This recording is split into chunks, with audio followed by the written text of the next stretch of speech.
বিদ্যুৎ জ্বালানি ও খনিজ সম্পদ মন্ত্রী বলেছিলেন যে কোনো জ্বালানি সংকট নেই এবং সবাই যারা তেল সংগ্রহ করতে যাচ্ছে তারা যথাযথভাবে তাদের সেবাটি তারা সেবা স্থান থেকে পাচ্ছে।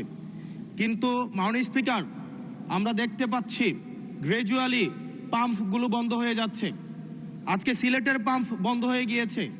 আমরা দেখছি যে রাস্তাতে লাইনের গাড়ির দীর্ঘ সারি এবং আমরা বারবার করে দেখতে পাচ্ছি যে সবাই প্রত্যাশিত সেবা পাচ্ছে না এবং কিন্তু দুঃখজনক বিষয় সরকার এই বিষয়টি এড়িয়ে যাচ্ছে এবং মন্ত্রী এই প্রবলেমটি অ্যাকনোলেজ করার পরিবর্তে মন্ত্রী আগের মতো আমরা যেভাবে অ্যাভয়েড অফ প্রবলেম মাননীয় সদস্য প্রবলেম যেভাবে আমরা অ্যাভয়েড করে যেতাম, মন্ত্রীদের মধ্যে এক ধরনের প্রবণতা দেখা যাচ্ছে যে তারা প্রবলেম অ্যাভয়েড করছে।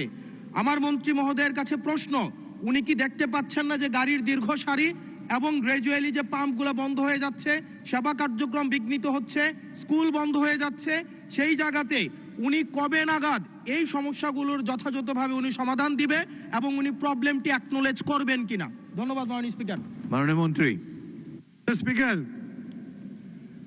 আমরা প্রতিটি পাম্পে যে পরিমাণ তেল প্রতিদিন দেওয়ার কথা সেই পরিমাণ তেল আমাদের পাম্পগুলোতে সাপ্লাই করা হচ্ছে, কিন্তু